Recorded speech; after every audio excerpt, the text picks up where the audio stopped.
नमस्कार साथियों। Only GS में आपका हार्दिक स्वागत है।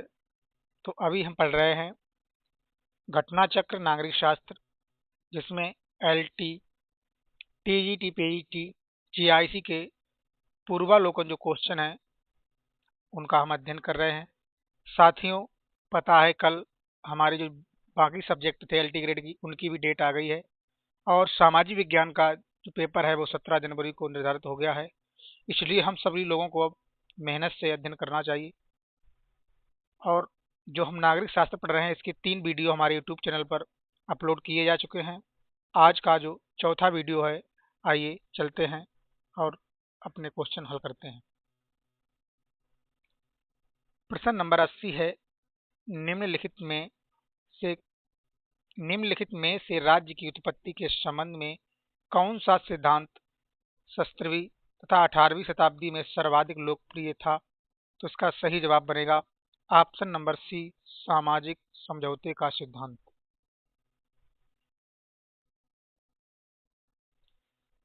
प्रश्न नंबर 81 है, सामाजिक समझौता सिद्धांत का सामाजिक समझौता सिद्धांत संबंधित है, तो इसका सही जवाब बनेगा राज्य की उत्पत्ति से। प्रश्न नंबर 82 है, सामाजिक अनुबंध सिद्धांत के 3 प्रमुख प्रतिपादक थे, तो इसका सही जवाब बनेगा option number B, Hobbes, Locke और रूसो।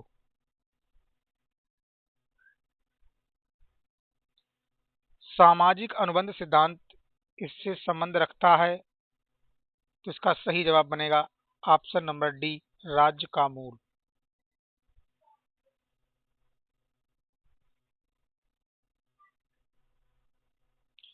प्रश्न नंबर 84 है, हाब्स, लॉक एवं रूसो एकमत हैं कि राज्य समझौते का परिणाम है, तो इसका सही जवाब बनेगा ऑप्शन नंबर सी।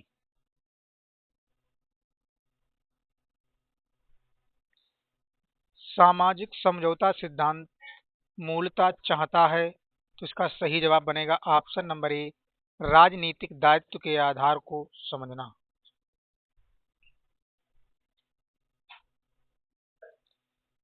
सामाजिक समझौता सिद्धांत मूलतः राज्य और व्यक्ति के पारस्परिक संबंधों को व्याख्यायित करता है। इसका उद्देश्य है समझौते के स्वरूप, सीमा और लक्ष्य को स्पष्ट करना। इसमें यह देखा जाता है कि राज्य का व्यक्ति के प्रति या व्यक्ति का राज्य के प्रति दायित्व क्या है। प्रश्न नंबर 86 है,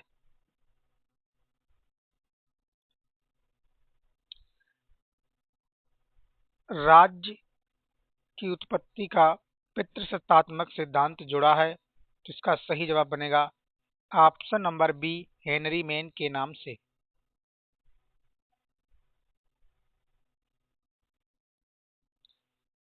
राज्य की उत्पत्ति का पितृसत्तात्मक सिद्धांत सर हेनरी मेन से जुड़ा है। इस सिद्धांत के अनुसार राज्य परिवार का बृहत रूप है, ऐसे परिवार का जिसमें पिता की प्रधानता थी।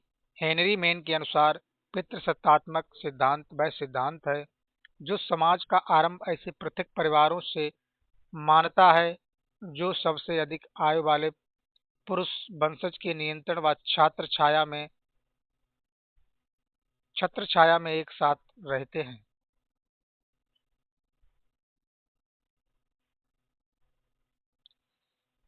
इस सिद्धांत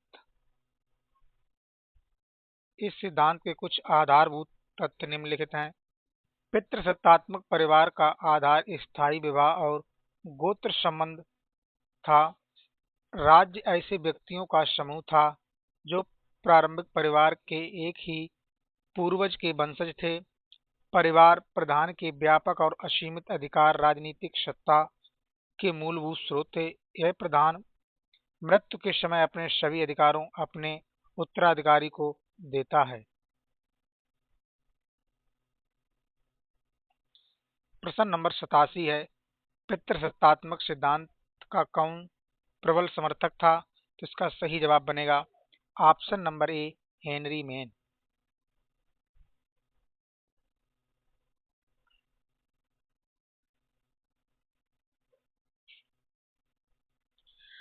सूची एक को सूची दो को एक एवं सूची दो को सुमेलित कीजिए तथा नीचे दिए गए कूट से सही उत्तर का चयन कीजिए।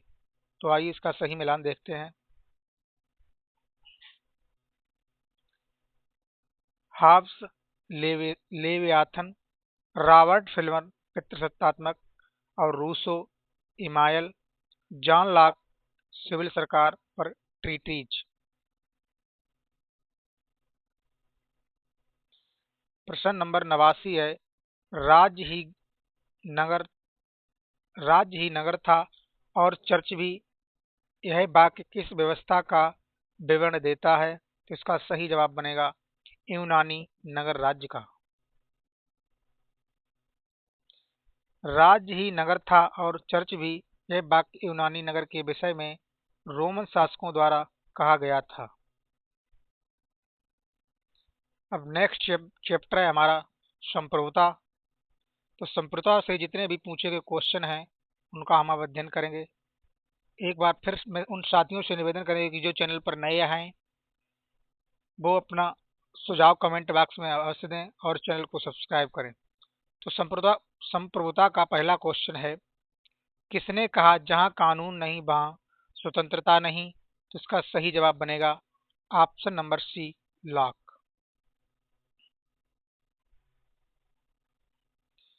जॉन लॉक ने प्रसिद्ध पुस्तक सेकेंड ट्रीटाइज ऑफ गवर्नमेंट में कानून और स्वतंत्रता के पारस्परिक संबंध को स्पष्ट करते हुए कहा कि कानून के अभाव में स्वतंत्रता का अस्तित्व संभव नहीं है।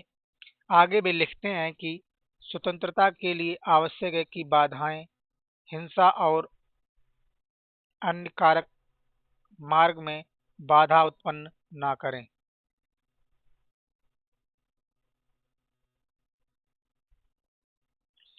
प्रश्न नंबर 2 है, यह कथन किसने कहा कि कानून न केवल जनमत के आधार पर बने बल्कि कानून जनमत के आगे आगे भी चले? तो ये कथन डीपीएस मोहर का है।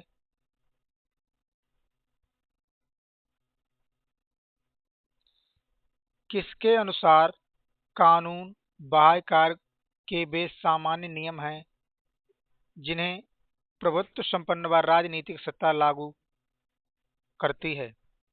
तो इसका सही जवाब बनेगा ऑप्शन नंबर डी, हॉलैंड।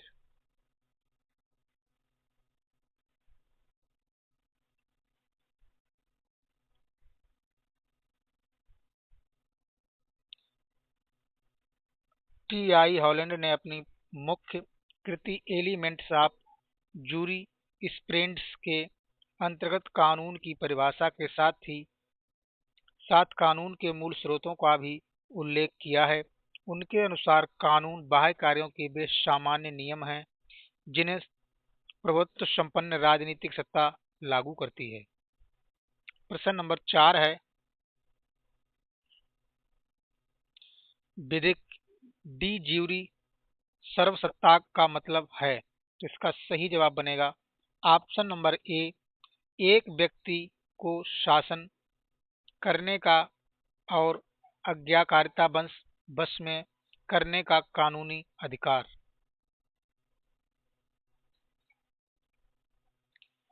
विधिक प्रभुसत्ता उस व्यक्ति में मानी जाती है जो कानूनी दृष्टि से प्रभुसत्ता का अधिकारी है। संपूर्ण राज्य के कार्य और शासन का संचालन ऐसे व्यक्ति के प्राधिकार से ही उत्पन्न होते हैं, परंतु कभी कभी ऐसा भी होता है कि विधिक रूप से सत्ता किसी को प्रदान की गई हो लेकिन सत्ता का वास्तविक उपयोग कोई अन्य व्यक्ति कर रहा हो।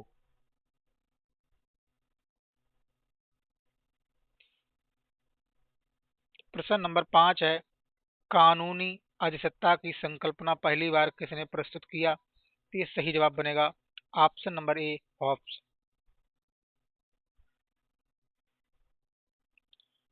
हॉब्स को आधुनिक राज दर्शन का जन्मदाता कहा जाता है। उसने ही राज्य की बाध्यकारी शक्ति के रूप में कानूनी संप्रभुता को पहली बार प्रस्तुत किया, जिसे बेंथम और ऑस्टिन ने कानूनी संप्रभुता की आधारशिला मानकर अपने अपने सिद्धांतों को स्थापित किया।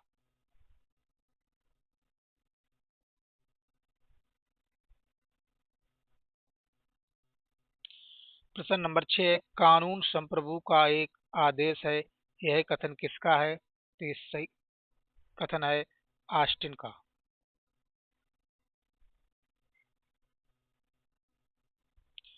जॉन ऑस्टिन ने अपनी पुस्तक लेक्चर्स ऑन ज्यूरिस्प्रूडेंस में सकारात्मक कानून की व्यवस्था करते हुए कहा कि कानून संप्रभु का आदेश है।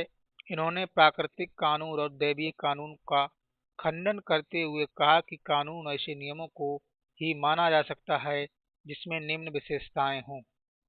इसकी उत्पत्ति ऐसे स्रोत से होनी चाहिए जो निर्णय करने में समर्थ हो। इसमें किसी आदेश की अभिव्यक्ति होनी चाहिए। यह प्रामाणिक होना चाहिए, अर्थात इसका उल्लंघन करने पर दंड का विधान होना चाहिए। प्रश्न नंबर 7 है, अतः प्रकृति का कानून उचित तर्क का आदेश है, किसने कहा है? तो इस सही जवाब बनेगा option number D, Hobbs.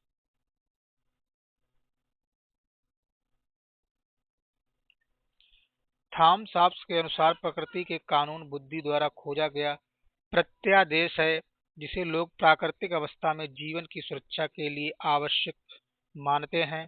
Hobbs का मानना था कि प्राकृतिक कानून राज्य विहीन अवस्था में भी जीवन के अधिकार को सबसे बड़े मूल्य के रूप में स्थापित करते हैं। कानून का सर्वाधिक स्वीकृत सिद्धांत है, जिसका सही जवाब बनेगा ऑप्शन नंबर बी, आदेशात्मक सिद्धांत।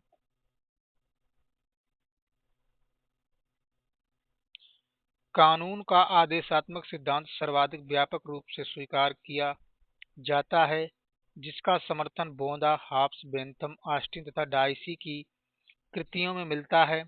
प्राकृतिक कानून के सिद्धांत में से सर्वथा भिन्न यह सिद्धांत सकारात्मक अर्थ में कानून शब्द का प्रयोग करता है। ये सुनिश्चित राजनीतिक सत्ता के आदेश हैं।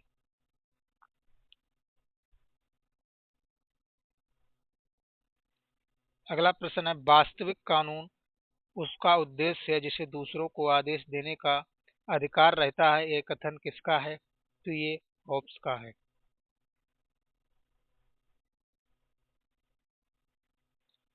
हॉब्स के अनुसार वास्तविक कानून संप्रभुता का आदेश है जिसे बलपूर्वक लागू किया जा सकता है। प्राकृतिक कानून विवेक का आदेश है जिसका केवल अलंकारिक महत्व है। नागरिक कानून का मूल तत्व यह है कि उसमें आदेश अथवा बल प्रयोग का भाव निहित हो। प्रश्न नंबर 10 है, निम्न में से कौन तत्व राज्य को अन्य समुदायों संगठनों में से अलग करता है? तो इसका सही जवाब बनेगा ऑप्शन नंबर सी, संप्रभुता।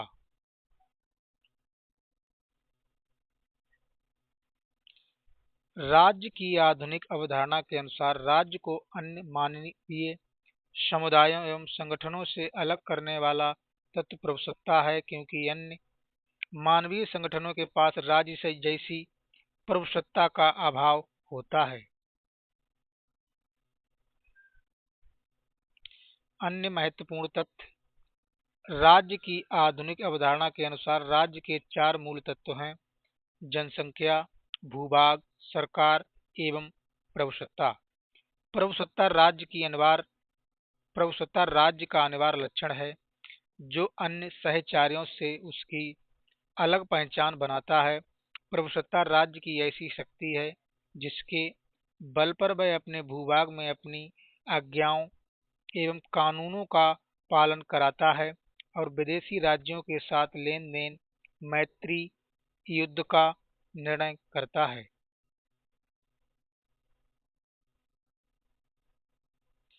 प्रश्न नंबर 11 है, निम्नलिखित में कौन सा तत्व राज्य को सर्वोच्च संस्था मानता है? तो इसका सही जवाब बनेगा ऑप्शन नंबर सी, संप्रभुता।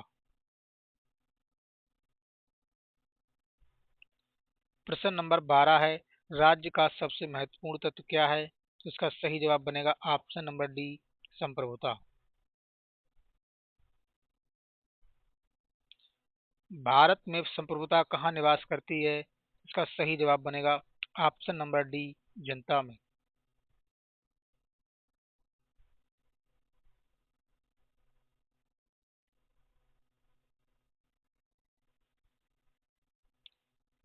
भारत में संप्रभुता का निवास जनता में है। संविधान की उद्देशिका में जन संप्रभुता का विचार प्रकट होता है। उद्देशिका में स्पष्ट उल्लेख है कि हम भारत के लोग अंगीकृत अधिनियम एवं आत्मसमर्पित करते हैं कि भारत में संविधान सर्वोच्च है। संविधान के रचनाकार यहाँ की जनता है। डाइसी ने भी इसी मत का समर्थन करते हुए कहा था कि विधिक संप्रभुता के पीछे राजनीतिक संप्रभुता रहती है, जिसके सामने कानूनी प्रभुसत्ताधारी को झुकना पड़ता है।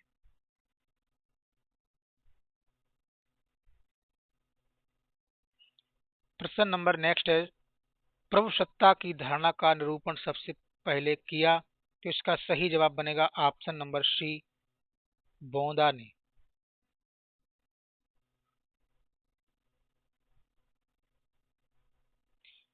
प्रभुसत्ता की अवधारणा का निरूपण सर्वप्रथम 16वीं शताब्दी में जिया बोंदा द्वारा अपनी पुस्तक द रिपब्लिक राज्य के अंतर्गत किया गया था। अन्य महत्वपूर्ण तथ्य, राजनीतिक चिंतन के क्षेत्र में प्रभुसत्ता की अवधारणा का ऐतिहासिक विकास निम्न क्रम में हुआ। 16वीं शताब्दी में जियोबोंदा, 17वीं शताब्दी में हुगो ग्रोशियस और थॉमस हॉब्स, 18वीं शताब्दी में जे रूसो और 19वीं शताब्दी में जॉन ऑस्टिन थे।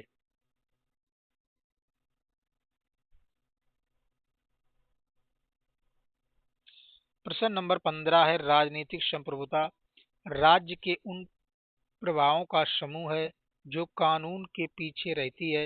ये कथन किसका है? तो ये कथन गिलक्राइस्ट का है।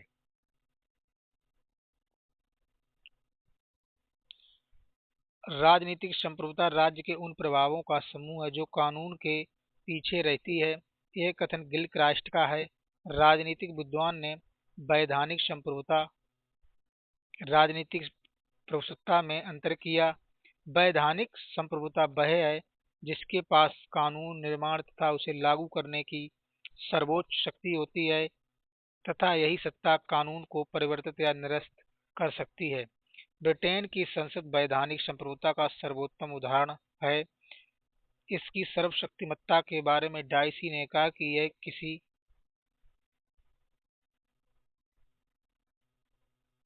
डाइसी ने कहा कि यह किसी अवयस्क को वयस्क घोषित कर सकती है, राजद्रोही को मृत्यु के बाद भी ताड़ित कर सकती है, यह अवैध बच्चों को वैध बना सकती है, यदि यह उचित समझे तो किसी व्यक्ति को अपने मामले में न्यायाधीश बना सकती है।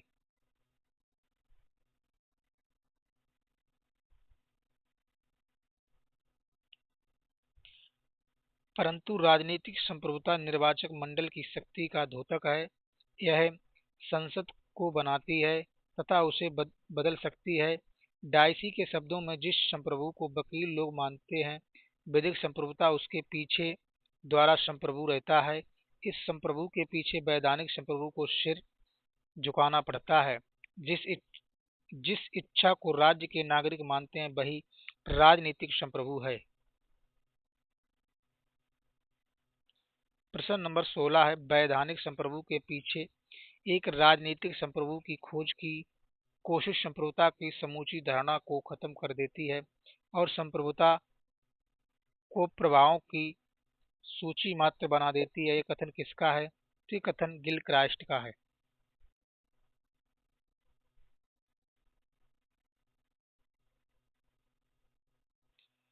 राजनीतिक विद्वान के अनुसार वैधानिक संप्रभुता का विकास एवं प्रमाणिक सत्य है और इसे आसानी से समझा जा सकता है, लेकिन राजनीतिक संप्रभुता संबंधी विचार एक कल्पना निर्वाचकों, राजनीतिक संप्रभुता की इच्छाएं, दलीय राजनीति, लोकमत, प्रचार, अशिक्षा आदि के कारण बदलती रहती हैं, जिससे राजनीतिक संप्रभुता की धारणा स्पष्ट नहीं हो पाती है। इसी संदर्भ में गेटल ने टिप्पणी की है कि वैधानिक संप्रभु के पीछे राजनीतिक संप्रभु को खोजने का कोई प्रयास संप्रभुता की संपूर्ण धारणाओं के मूल्य को नष्ट कर देता है और संप्रभुता के प्रभावों की सूची मात्र बना देता है।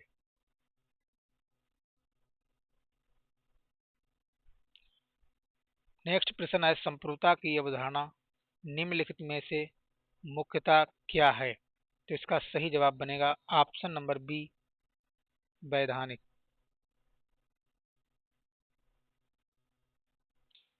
संप्रभुता के विचार की सर्वोत्तम व्याख्या उसके वैधानिक अथवा विधि शास्त्रीय रूपों में देखी जा सकती है। इसका यह कारण है कि राज्य की इच्छा का सर्वश्रेष्ठ रूप राज्य के कानून में निहित है।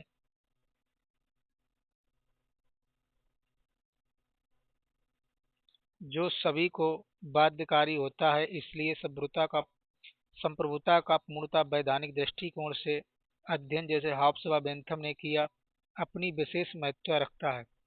इस संदर्भ में इस शब्द की सर्वोत्तम व्याख्या एक अंग्रेज न्यायविद जॉन ऑस्टिन ने प्रस्तुत की है, जिसने 1832 ईस्वी में प्रकाशित अपनी रचना द प्रोविंस ऑफ ज्यूरिस डिटरमाइंड में की है।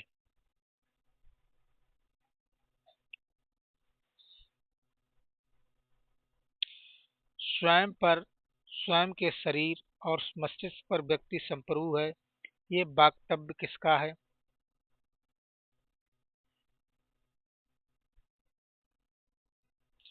तो इसका सही जवाब बनेगा option number D, John Stuart Mill का। उपर्युक्त कथन जॉन स्टुअर्ट मिल का है। जॉन स्टुअर्ट मिल ने अपनी निबंध ऑन लिबर्टी में इसकी भूमिका में स्पष्ट रूप से यह व्यक्त किया कि लोगों की स्वतंत्रता पर राज्य की शक्ति की एक सीमा होती है।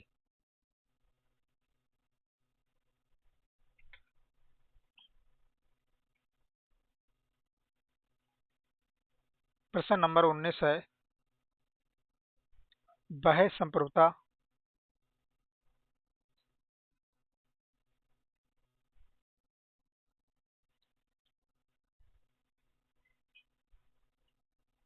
बाह्य संप्रभुता की अवधारणा को किसने दिया है? तो इसका सही जवाब बनेगा ऑप्शन नंबर ए, ग्रोशियस।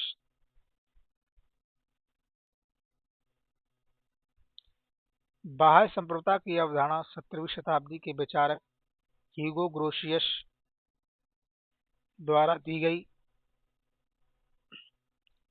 इस अवधारणा के अनुसार कोई भी संप्रभु राज्य अपनी विदेश नीति के निर्धारण अन्य राज्यों से मैत्री संबंध, लेन देन या युद्ध हेतु पूर्णतः स्वतंत्र होता है। साथ ही वैश्विक व्यवस्था को बनाए रखने हेतु वैश्विक संस्थाओं, संयुक्त राष्ट्र संघ द्वारा लागू किए गए नियमों एवं प्रतिबद्ध राज्य की स्वीकृति पर निर्भर होते हैं।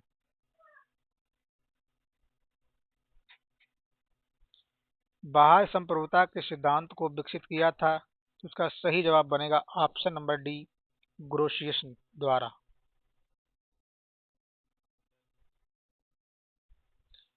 संप्रभुता की आधुनिक अवधारणा का प्रतिपादन किसने किया? उसका सही जवाब बनेगा ऑप्शन नंबर डी, बोंदा ने।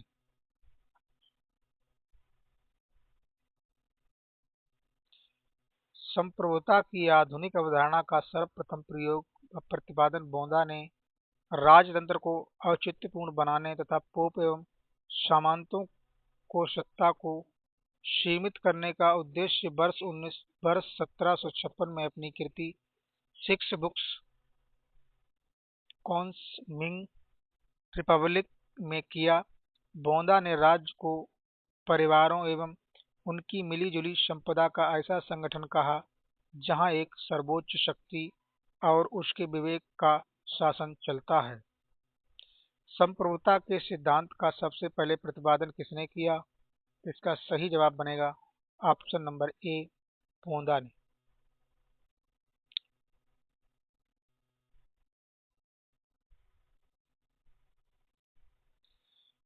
अगला प्रश्न है, निम्न में किस वर्ग के विचारकों को संप्रभुता की व्याख्या करने का श्रेय दिया जाता है? इसका सही जवाब बनेगा ऑप्शन डी, बोंदा, ग्रोशियस और ऑस्टिन।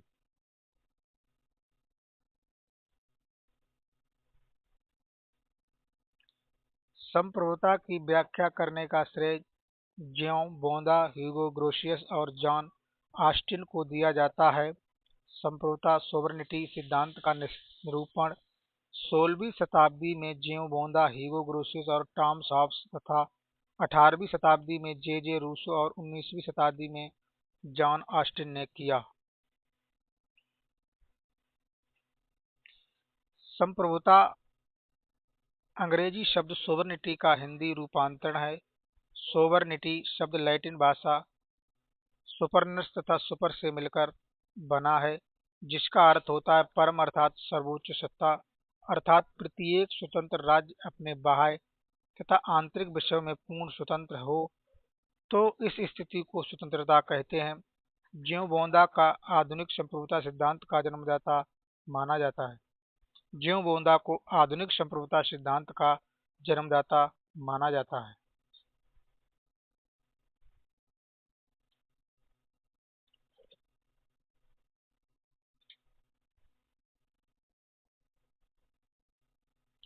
प्रश्न नंबर 24 है, निरंकुश संप्रभुता। निरंकुश संप्रभुता में कौन विश्वास करता था? तो इसका सही जवाब बनेगा ऑप्शन नंबर सी, हॉब्स।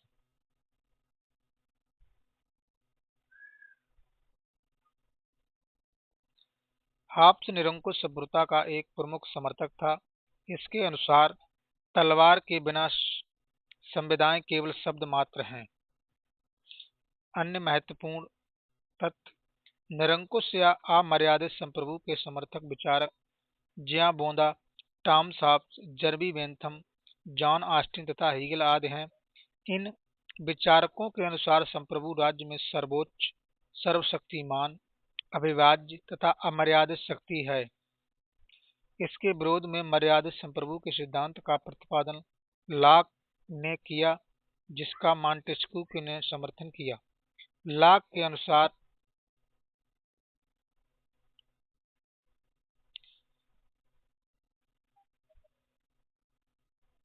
लाक ने किया जिसका मॉन्टेस्क्यू ने समर्थन किया। लाक के अनुसार जनता तथा सरकार एक दूसरे को नियंत्रित करती है, जबकि मॉन्टेस्क्यू के अनुसार सरकार के अंग ही एक दूसरे को नियंत्रित करते हैं।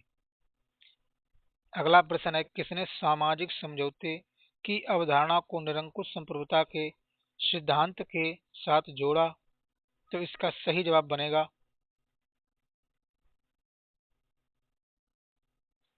Option number B, Hobbs.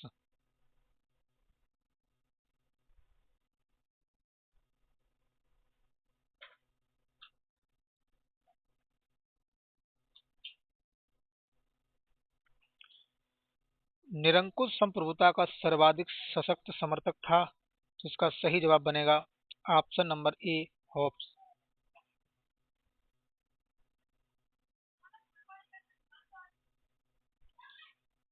निरंकुश संप्रभुता का सर्वाधिक सशक्त पोषक कौन था? तो इसका सही जवाब बनेगा हॉब्स।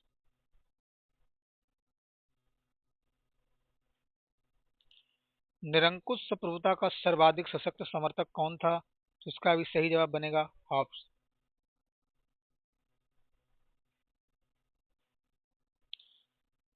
अगला प्रश्न है, लाक ने समर्थन किया, इसका सही जवाब बनेगा सीमित प्रभुसत्ता का।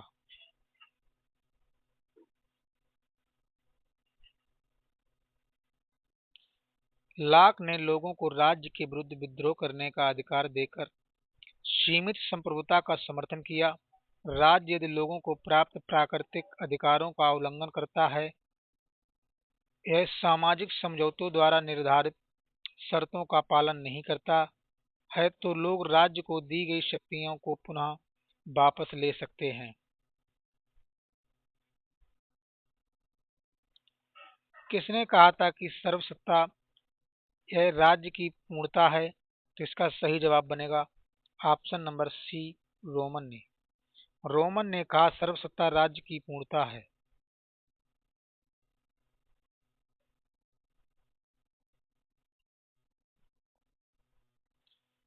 रूसो की सामान्य इच्छा के संबंध में कौन सा कथन सही है? तो इसका सही जवाब बनेगा ऑप्शन नंबर सी, यह सबकी इच्छा है।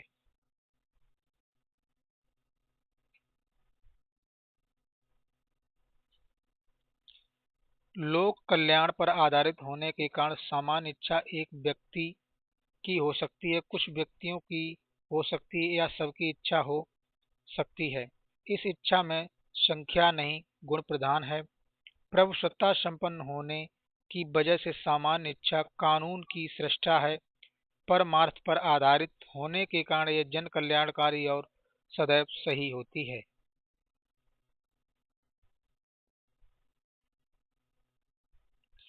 मार्स लियो पदुआ और रूसो ने किस प्रकार की संप्रभुता का प्रतिपादन किया?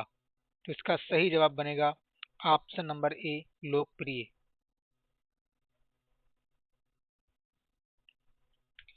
मार्स लियो पदुआ और रूसो ने लोकप्रिय संप्रभुता का प्रतिपादन किया है। रूसो ने सर्वप्रथम संप्रभुता सिद्धांत का पूर्ण रूप से प्रतिपादन किया है। आधुनिक संप्रभुता के सिद्धांत का प्रतिपादन सर्वप्रथम बोधा ने अपने ग्रंथ the six books considering the Republic में स्पष्ट रूप से प्रतिपादित किया।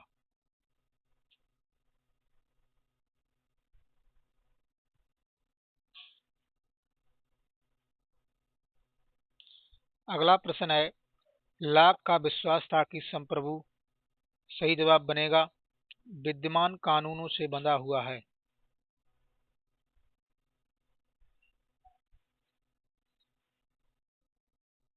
लाक का विश्वास था कि संप्रभु विद्यमान कानूनों से बंधा हुआ है। लाक के अनुसार प्राकृतिक दशा में मनुष्य को प्राकृतिक अधिकार प्राप्त होते हैं, जिसमें जीवन, स्वतंत्रता एवं संपत्ति का अधिकार प्रमुख अधिकार है। इन अधिकारों की रक्षा हेतु मनुष्य नागरिक समाज की स्थापना करते हैं।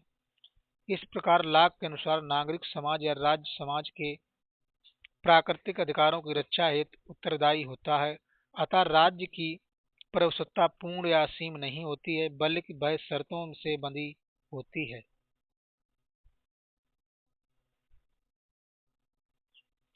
लाक के अनुसार संप्रभुता के विरुद्ध विद्रोह का निर्णय लिया जाता है। तो इसका सही जवाब बनेगा ऑप्शन नंबर बी, सर्वसम्मति से, सर्वानुमति से।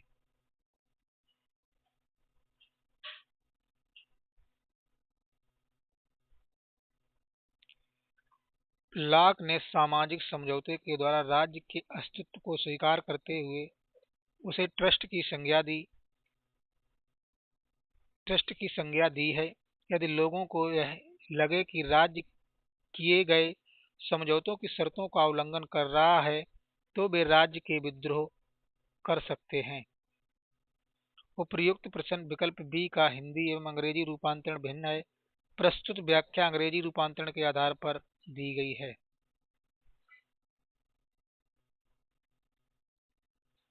रूसों का संप्रभु शासक हाब्स का लेवियाथन है, जिसका सिर कटा हुआ है। ये कथन किसका है? तो ये कथन वाहन का है।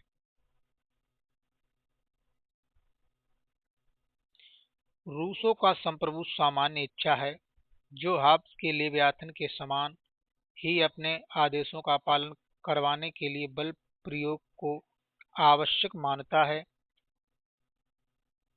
इस प्रकार की नियंत्रण विहीन और बाध्यकारी सत्ता में समानता देखते हुए वाहन ने रूसों को इस संप्रभु को सिर विहीन लेवियाथन कहा। प्रश्न नंबर 36 है, लोक संप्रभुता के दर्शन को सर्वप्रथम किसने प्रतिपादित किया था? तो इसका सही जवाब बनेगा ऑप्शन नंबर सी, रूसो।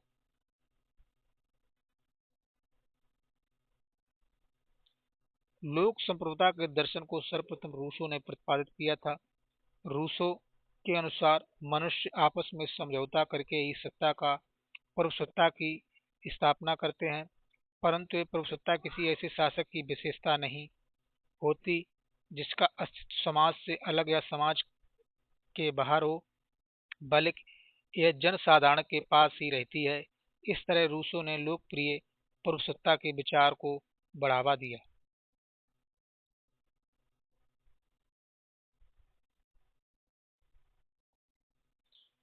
लोकप्रिय संप्रभुता की अवधारणा है तो इसका सही जवाब बनेगा लोग राजनीतिक और विधिक सत्ता के स्रोत होते हैं।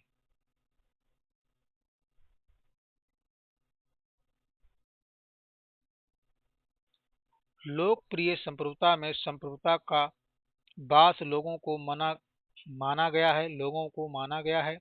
इस संप्रभुता का प्रयोग अलग अलग नागरिकों के रूप में तथा सामूहिक स्तर पर जन संप्रभुता के रूप में किया जाता है। संप्रभु शक्ति जनता में निहित होने के कारण लोग राजनीतिक और विधिक सत्ता के स्रोत होते हैं।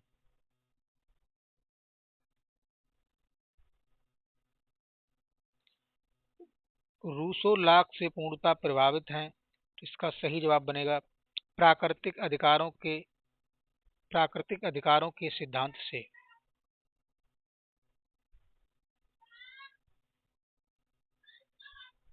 रूसो लाक से इस बात से सहमत था कि प्राकृतिक अवस्था में सभी वस्तुएं साक्षी हुआ करती थी, ना तो किसी के पास वैयक्तिक संपत्ति हुआ करती थी और ना ही परिवार। जो भी व्यक्ति किसी वस्तु पर अपना श्रम मिला देता था वह उसकी हो जाया करती थी।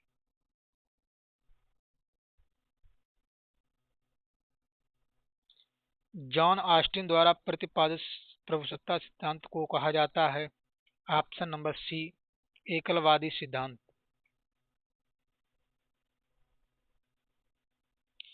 जॉन ऑस्टिन द्वारा प्रतिपादित संप्रभुता सिद्धांत को एकलवादी सिद्धांत कहा जाता है। ऑस्टिन ने सकारात्मक कानून पॉजिटिव लॉ का सिद्धांत भी प्रस्तुत किया था जो राज्य की कानूनी प्रभुसत्ता से जुड़ा हुआ है। अन्य महत्वपूर्ण तथ्य बोंदा ग्रोशियस हॉब्स रूसो एवं ऑस्टिन के अनुसार राज्य समाज की बुनियादी संस्था है एवं एकमात्र ऐसी संस्था है जो समाज हेतु कानून बनाती है। अतः कानून की दृष्टि से राज्य की सत्ता अनन्य, सर्वोच्च और असीम है। इस सिद्धांत को प्रभुसत्ता एक एकलवादी इस सिद्धांत को प्रभुसत्ता का एकलवादी सिद्धांत मोनिस्टिक थ्योरी कहते हैं, जिसकी सर्वोत्तम अभिव्यक्ति ऑस्टिन के चिंतन में हुई।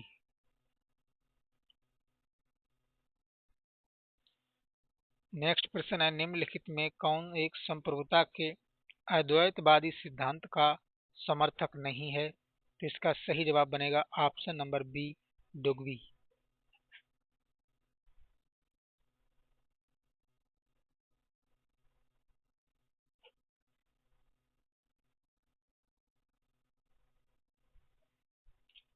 प्रभुसत्ता के एकल सिद्धांत का प्रतिपादक कौन है, तो इसका सही जवाब बनेगा ऑप्शन नंबर ए जॉन ऑस्टिन।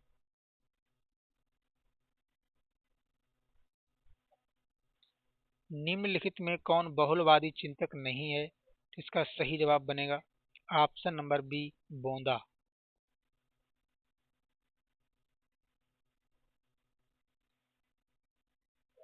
प्रश्न 43 से नीचे दो वक्तव्य दिए हैं, एक को कथन ए और दूसरे को कारण आर कहा गया है। इन वक्तव्यों के संदर्भ में नीचे उल्लेखित कूटों में से सही उत्तर का चयन कीजिए। कथन ए है एकलवादियों के अनुसार संप्रभुता सर्वोच्च, निरपेक्ष और सीमित है। कारण आर प्रत्येक संपूर्ण अथवा स्वतंत्र राज्य में एक अंतिम सत्ता जिसके विरुद्ध अपील नहीं हो सकती है। तो इसका सही जवाब बनेगा ए आर दोनों सही हैं। ए की सही व्याख्या आर करता है। अगला प्रश्न है 44 निम्न में कौन संप्रभुता के एकलवादी सिद्धांत का प्रतिपादन किया है। निम्न में किसने संप्रभुता के एकलवादी सिद्धांत का प्रतिपादन किया है, तो इसका सही जवाब बनेगा ऑप्शन नंबर ए जॉन ऑस्टिन ने।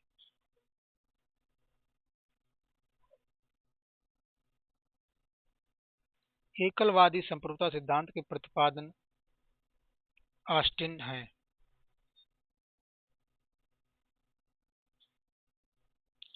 प्रभुसत्ता के एक तत्ववादी सिद्धांत का प्रतिपादन निम्नलिखित में से किसने किया है? इसका सही जवाब बनेगा ऑस्टिन।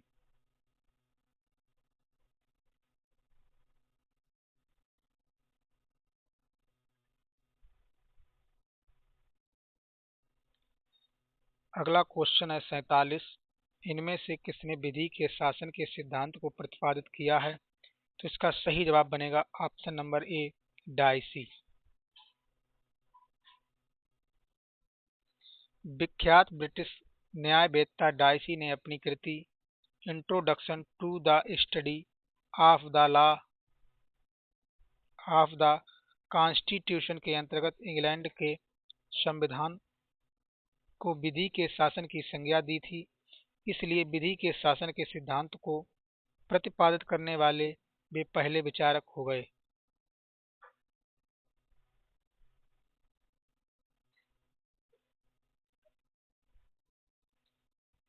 अगला प्रश्न है 48। किस राजनीतिक विचारक ने राजनीतिक संप्रभुता की अवधारणा सर्वप्रथम प्रस्तुत की थी? तो इसका सही जवाब बनेगा ऑप्शन नंबर सी, डाइसी।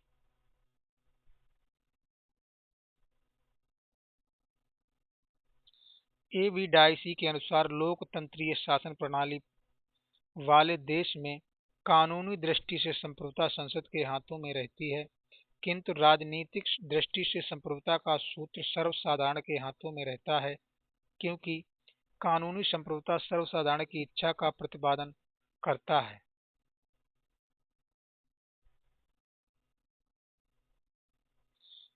प्रश्न नंबर 49 है, कानून तथा राजनीतिक संप्रभुता के मध्य भेद किया गया था? तो सही जवाब बनेगा ए बी डाइसी द्वारा।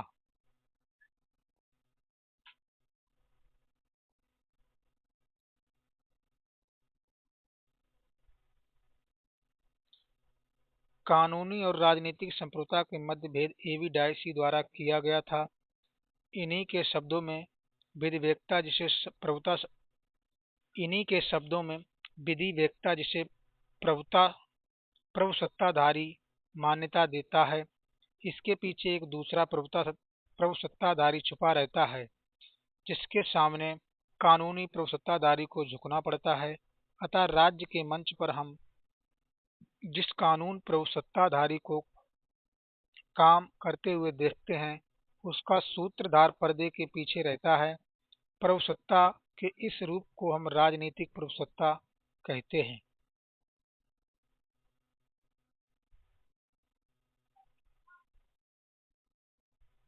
अगला प्रश्न है 50। विधिक संप्रभुता विधिक संप्रभुता और राजनीतिक संप्रभुता में अंतर बतलाएं। विधिक संप्रभुता और राजनीतिक संप्रभुता में अंतर बतलाया है, तो सही जवाब बनेगा option number C, A V Dicey ने।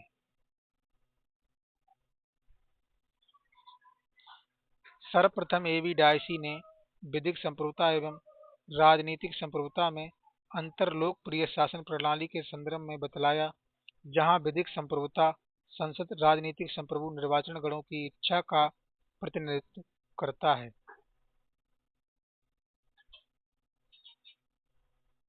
प्रश्न 51 है, वैधानिक संप्रभुता वैधानिक संप्रभुता राजनीतिक संप्रभुता को विभेदित किया था। इसका सही जवाब बनेगा ए बी डाइसी।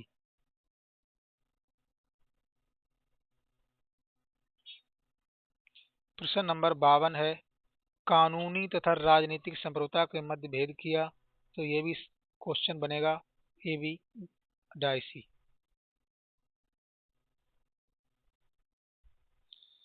किसने विधिक और राजनीतिक संप्रभुता में भेद किया? तो इसका भी सही जवाब बनेगा ए बी डाइसी या डाइसी। इनमें से कौन संप्रभुता के बहुलवादी सिद्धांत से नहीं जुड़ा है? मेंटल, क्रैब,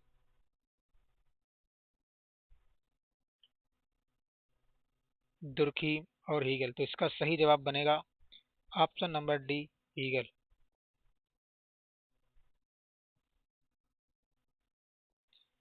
हीगल द्वारा राज्य को पृथ्वी पर ईश्वर का अवतरण कहकर न केवल भौतिक रूप में बल्कि आध्यात्मिक रूप में भी राज्य को महान बना देता है। हीगल ने एकलवाद को स्वीकार कर राज्य को सर्वशक्तिमान बना दिया। निम्नलिखित में कौन संप्रभुता की विशेषता नहीं है? इसका सही जवाब बनेगा ऑप्शन नंबर डी, जनसंख्या। बाकी सर्वव्यापता, स्थायित्व और अविभाज्यता ये संप्रभुता की विशेषता हैं।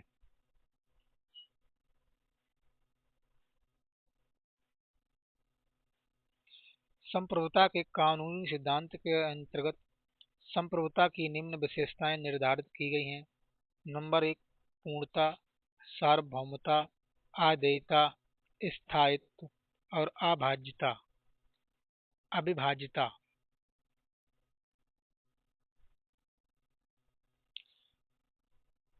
निम्न में कौन प्रभुसत्ता के कानूनी सिद्धांत का लक्षण नहीं है? तो इसका सही जवाब बनेगा विभाज्यता।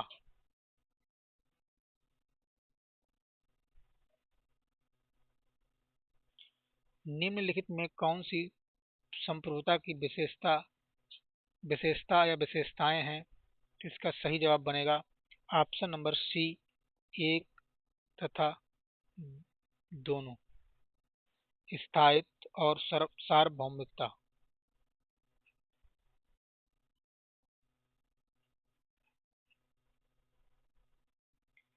कौन सा सिद्धांत एकत्ववादी संप्रभुता विरोधी है? तो इसका सही जवाब बनेगा ऑप्शन नंबर बी, बहुलवाद। समाजवाद, व्यक्तिवाद और उदारवाद ये एकत्ववादी संप्रभुता के सहयोगी हैं, ये विरोधी नहीं है।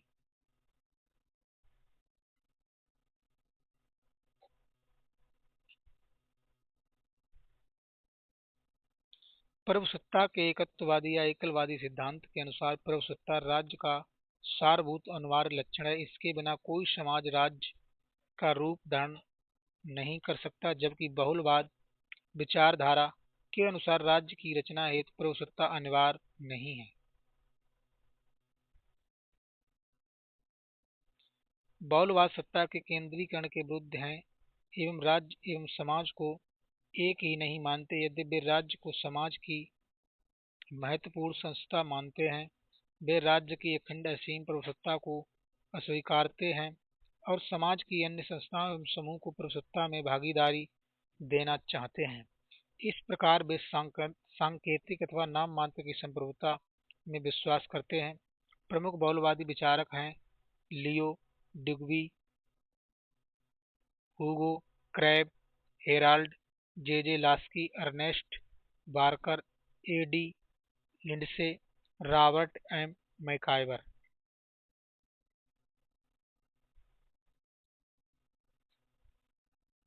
बहुलवादी विश्वास करते हैं तो नाम मात्र की संप्रभुता में।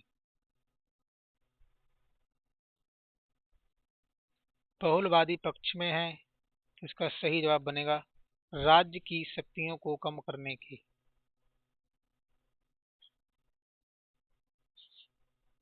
निम्न में कौन से विचारकों का समूह बहुलवाद से संबंधित है? तो इसका सही जवाब बनेगा option number B, Barker, Laski और क्रेग।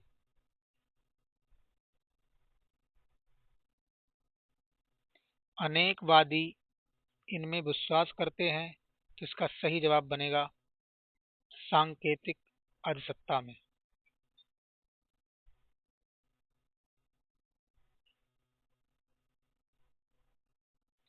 ऑस्टिन की प्रभुसत्ता के सिद्धांत का सर्वाधिक महत्वपूर्ण निर्धारक तत्व है तो इसका सही जवाब बनेगा ऑप्शन नंबर ए, यह निरंकुश है।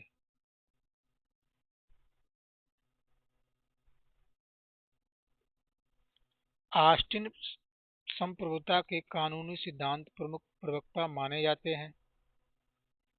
ऑस्टिन संप्रभुता के कानूनी सिद्धांत के प्रमुख प्रवक्ता माने जाते हैं। अपनी कृति लेक्चर्स ऑन ज्यूरी प्रेंडेंस में ऑस्टिन ने माना है कि कानून की प्रामाणिकता के लिए राज्य की निरंकुश शक्ति को स्वीकार करना होगा। यदि कानून के पीछे दंड की शक्तियां नहीं होंगी तो वह नागरिक समाज में प्रभावशाली भूमिका नहीं निभा पाएंगे।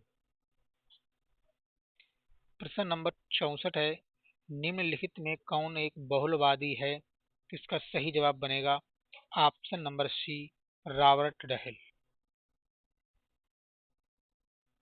रॉबर्ट डहेल ने अपनी पुस्तक a preface to democratic theory polyarchy में लोकतंत्र के बहुलवादी स्वरूप को प्रस्तुत किया। प्रश्न नंबर 65 है, निम्न में कौन संप्रभुता बहुलवादी सिद्धांत का प्रथम प्रवर्तक था? इसका सही जवाब बनेगा ऑप्शन नंबर डी, ऑटो वान क्रिएक। संप्रभुता के बहुलवादी सिद्धांत का विचार सर्वप्रथम ऑटो वान गेरिक एवं मैंटलैंड ने दिया। इन्होंने समूह के वास्तविक व्यक्ति को स्वीकार करते हुए संप्रभुता के एकलवादी सिद्धांत को चुनौती दी। प्रश्न 66 है, बहुलवाद ऑस्टिन के संप्रभुता सिद्धांत का विरोधी है।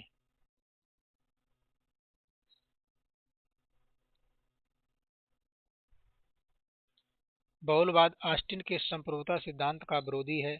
ऑस्टिन के संप्रभुता सिद्धांत के अनुसार यदि कोई निश्चित मानवीय सत्ता अपनी जैसी किसी अन्य सत्ता की आज्ञा मानने में अभ्यस्त न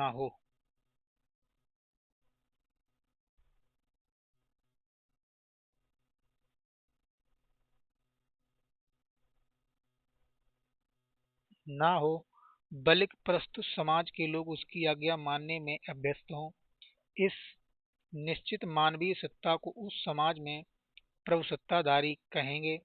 उस समाज को राजनीतिक और स्वाधीनता समाज कहा जाएगा। ऑस्टिन का प्रभुसत्ता संबंधी उपर्युक्त मत प्रभुसत्ता के एकलवादी सिद्धांत की स्थापना करता है।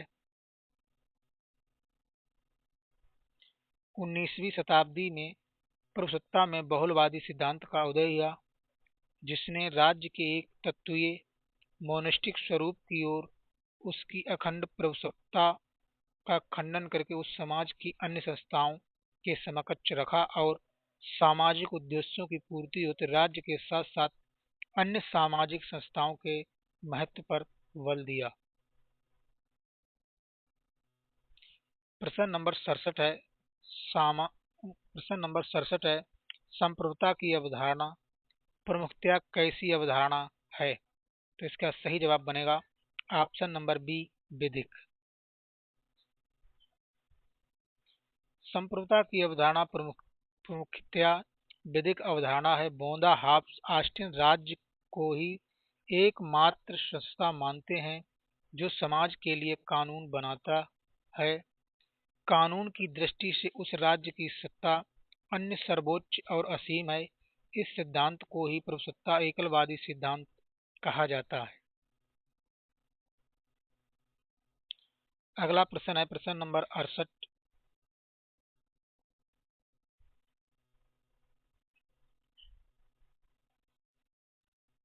निम्नलिखित में किन दो राजनीतिक दर्शन में यह मत व्यक्त किया गया है कि समितियां राज्य संप्रभुता के लिए हानिकारक हैं? तो इसका सही जवाब बनेगा ऑप्शन नंबर डी, खा और गा। हॉब्स और रूसो ने यह कहा है कि समितियां राज्य की संप्रभुता के लिए हानिकारक हैं। हॉब्स और रूसो के राजनीतिक दर्शन में यह मत व्यक्त किया गया कि समितियां राज्य संप्रभुता के लिए हानिकारक हैं।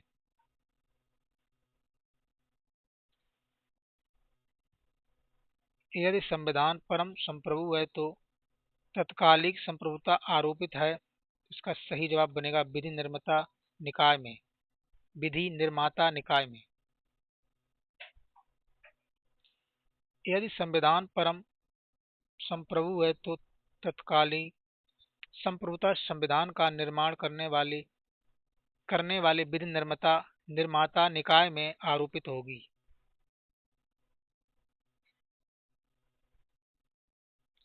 प्रश्न नंबर 70 है, परंपरागत संप्रभु के विचार का बहुलवादी विरोध करते हैं क्योंकि? सही जवाब बनेगा दूसरे संगठन उतने ही महत्वपूर्ण है जितना कि राज्य।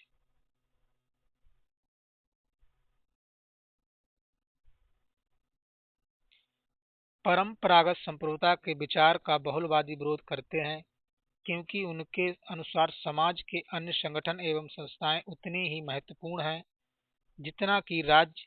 वे यह नहीं मानते कि मनुष्य की सामाजिक प्रकृति एक ही संगठन में पूरी तरह व्यक्त हो सकती है जिसे राज्य कहते हैं।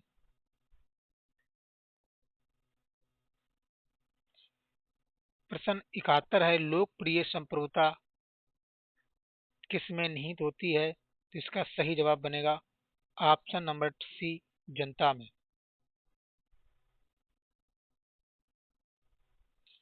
लोकप्रिय संप्रभुता जनता में निहित होती है। लोकप्रिय संप्रभुता का विचार नैतिक आधार पर जनता को प्रभुसत्ता का उपयुक्त मात्र मानता है। अन्य महत्वपूर्ण तत्व, लोकप्रिय संप्रभुता की अनिवार्य शर्तें हैं सार्वजनिक सार्वजनिक मताधिकार, विधानमंडल पर सर्वसाधारण के प्रतिनिधियों का नियंत्रण और राष्ट्र के वित्त पर जन प्रतिनिधियों के सदन का नियंत्रण। इस संकल्पना के अनुसार शासक पर शासन का संचालन जनहित को ध्यान में रखकर करेगा, अपनी स्वार्थों की सिद्धि के लिए नहीं।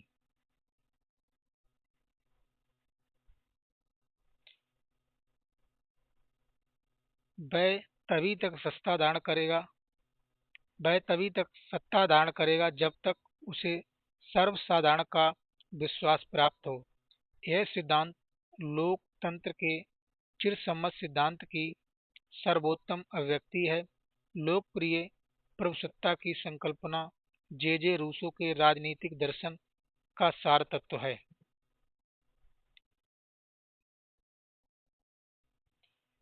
प्रश्न नंबर 72 है, लोकप्रिय संप्रभुता की अवधारणा है लोक राजनीतिक और विधिक सत्ता के स्रोत होते हैं।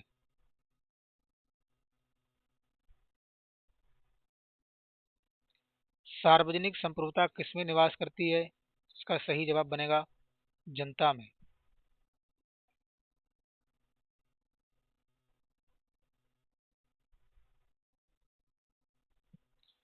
प्रश्न नंबर 74 है, किस राजनीतिक विज्ञानी ने व्यवहारवादी उपागम के राजनीति विज्ञान के अध्ययन में जिम्मेदारी निभाई है? तो इसका सही जवाब बनेगा डेविड ईस्टन ने। राजनीतिक विज्ञान में व्यवहारवादी उपागम के अध्ययन में डेविड ईस्टन ने महत्वपूर्ण भूमिका निभाई है।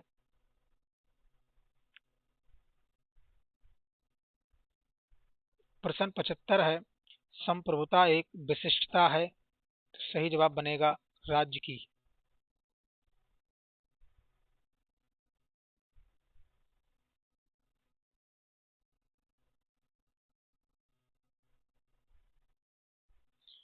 संप्रभुता राज्य की विशिष्टता होती है। अन्य महत्वपूर्ण तत्व,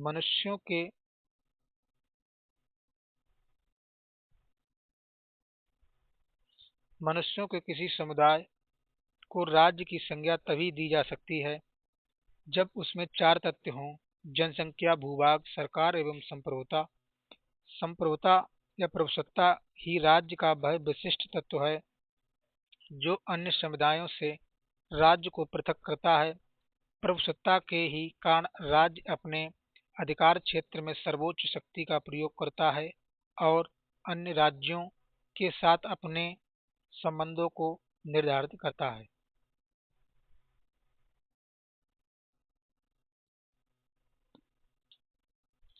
जितनी प्रभुसत्ताएं होती हैं उतने ही राज्य होते हैं, यह विचार किस लेखक का है? तो इसका सही जवाब बनेगा ऑप्शन नंबर ए, गैटिल। प्रभुसत्ता ही वह तत्व है जो राज्य के अन्य समुदायों से पृथक करता है। प्रभुसत्ता अविभाज्य होती है, इसका विभाजन नहीं किया जा सकता। इसी संदर्भ में गैटिल ने लिखा है कि यदि संप्रभुता परम पूर्ण नहीं है तो किसी राज्य का कोई अस्तित्व नहीं है। यदि संप्रभुता विभाजित है तो एक से अधिक राज्यों का अस्तित्व हो जाता है, अर्थात जितनी संप्रभुताएं होंगी उतने ही राज्य हो जाएंगे। मैकावर एक बहुलवादी विचारक हैं। इसके अनुसार राज्य में संप्रभुता विभिन्न संघों में विभाजित होती है, अर्थात संप्रभुता के विभाजन में राज्य का विभाजन नहीं होगा।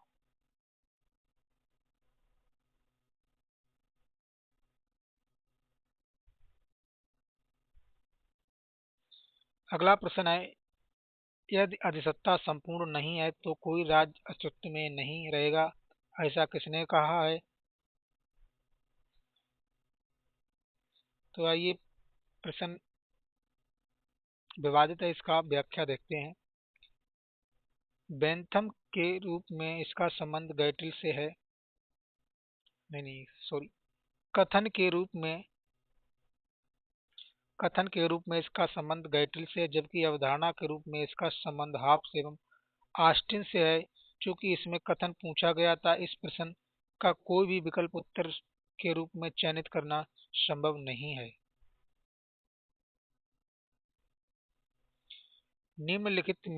निम्नलिखित कथन किस विद्वान से संबंधित हैं?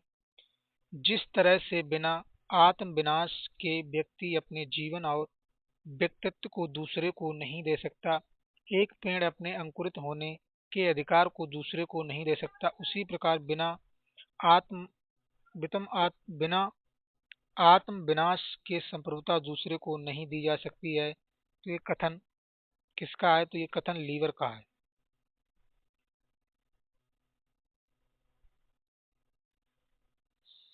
उपरोक्त कथन लाइवर का है।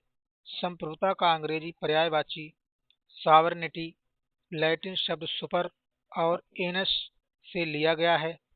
इसका अर्थ सर्वोच्च शक्ति है, अर्थात संप्रभुता राज्य की सर्वोच्च शक्ति है। इसकी निम्नलिखित विशेषताएं हैं: निरंकुशता, मौलिकता, सर्वव्यापकता, स्थायित्व, अपृथक अपृथक्करणीयता और अनन्यता एवं अविभाज्यता। संप्रभुता को अपृथक्करणीय बताते हुए गार्डनर ने कहा कि संप्रभुता राज्य का व्यक्तित्व और उसकी आत्मा है। जिस प्रकार मनुष्य का व्यक्तित्व अधेय है और वही किसी दूसरे को नहीं दे सकता, उसी प्रकार राज्य की संप्रभुता भी किसी अन्य को नहीं दी जा सकती है। किसी को इसी बात को लाइवर ने उपरोक्त में सुंदर ढंग से कहा है।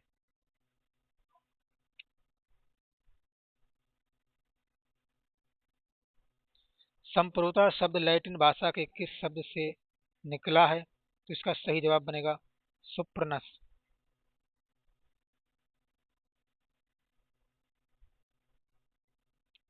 प्रश्न नंबर 80 है, निम्न में कौन एक संप्रभुता की विशेषता नहीं है? तो इसका सही जवाब बनेगा ऑप्शन नंबर डी, अंतरभारता।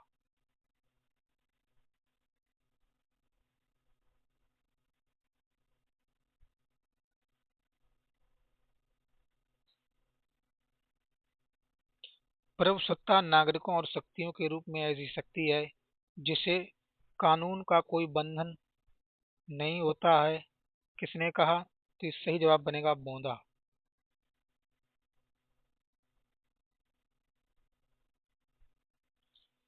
प्रभुसत्ता राज्य का आवश्यक तत्व है। इसके अभाव में किसी मानवीय समुदाय को राज्य की संज्ञा नहीं दी जा सकती। यही वह तत्व है जो राज्य को अन्य समुदायों से भिन्न बनाता है।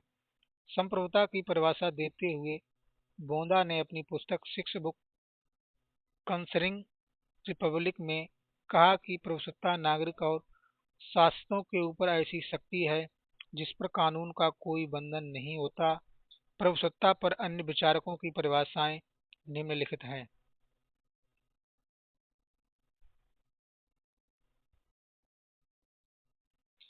ग्रोसियस के अनुसार प्रभुसत्ता उस व्यक्ति को सर्वोच्च बनाती है जिसके कार्य किसी अन्य के अधीन नहीं होते और जिसकी इच्छा कोई नहीं टाल सत्ता, यह शासन करने की नैतिक शक्ति है। वर्गेस के अनुसार प्रभुसत्ता जनता तथा जनता के सभी संगठनों के ऊपर मौलिक निरंकुश और असीमित शक्ति है।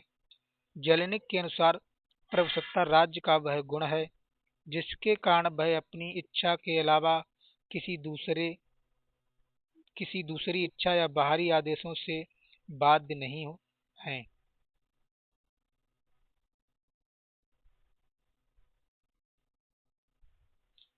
ब्लॉक ब्लैक स्टोन के अनुसार प्रभुसत्ता वह अनिवार्य सर्वोच्च और अनियंत्रित शक्ति है जिसमें सर्वोच्च कानूनी शक्ति निवास करती है। ब्लोबी के अनुसार प्रभुसत्ता राज्य की सर्वोच्च इच्छा है। ब्लोबी के अनुसार प्रभुसत्ता राज्य की सर्वोच्च इच्छा है।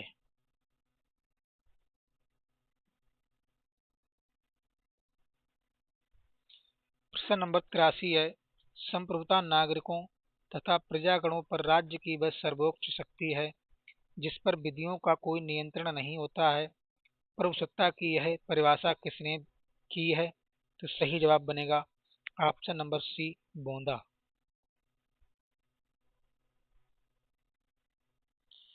थैंक्स फॉर वॉचिंग, धन्यवाद साथियों। वीडियो को लाइक और कमेंट बॉक्स में अपना सुझाव अवश्य दें। आपका लाइक करना ही हमारा मोटिवेशन है और हमारी ताकत है। कमेंट बॉक्स में अपना सुझाव अवश्य दें। Thanks for watching.